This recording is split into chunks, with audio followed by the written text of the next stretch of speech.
जिस श्वासो जित संगो, फिर संग को जीतना है। जैसा करोगे संग वैसा होगा आपका मन। संग करो तो अच्छा संग करो। संगत का बहुत बड़ा असर है। एक बार एक मूर्तिकार जो पेंटिंग वगैरह बनाते हैं ना, एक बार उस व्यक्ति के मन में विचार आया कि मैं एक ऐसी मूर्ति बनाऊं, ऐसी मूर्ति, ऐसी पेंटिंग बनाऊं जिसको देखकर व्यक्ति बड़ा प्रसन्न हो। जिसको देखे तो भले ही कितना उदास हो, कितना भी दुखी हो, लेकिन उस पेंटिंग को देख लेगा तो उसको देखते ही प्रसन्न हो जाएगा, खुश हो जाएगा।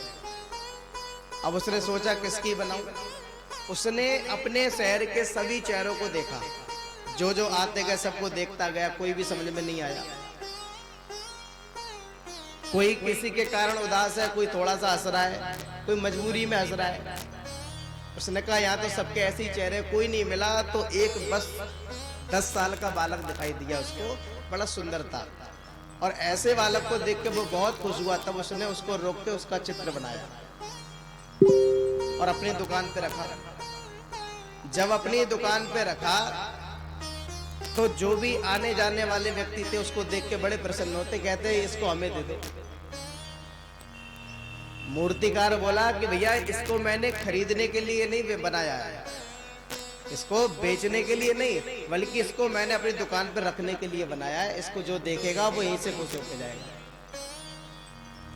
उसने नहीं बेचा, लेकिन कुछ वर्षों बाद उसको मन में विचार आया कि अब एक ऐसी मूर्ति बनाऊं जिसका चेहरा देखकर व्यक्ति को क्रोध आए, देखते ही बड़ा क्रोधित हो जाए। अब उसको ऐसा भी कोई नहीं मिला, थे तो सब ऐसे ही, लेकिन किसी के मुंह पे कैसे कह देगा कि भैया तुम खड़े हो जाओ, तुम्हारी ऐसी पेंटिंग बनानी है। फिर उसने क्या करा कि कारागृह में गया, थाने में गया, कारागृह में, और वहां जाके सिपाहियों के द्वारा एक व्यक्ति को खड़ा किया, उसकी पेंटिंग बनाने लगा। और जब उसकी पेंटिंग बनाने लगा तब उस व्यक्ति ने उस पेंटिंग मूर्तिकार को पहचान लिया, पेंटर को पहचान लिया। उसने बोला कि तुम्हें याद है कि तुमने पहले आज से 20 वर्ष पहले मेरी पेंटिंग बनाई थी।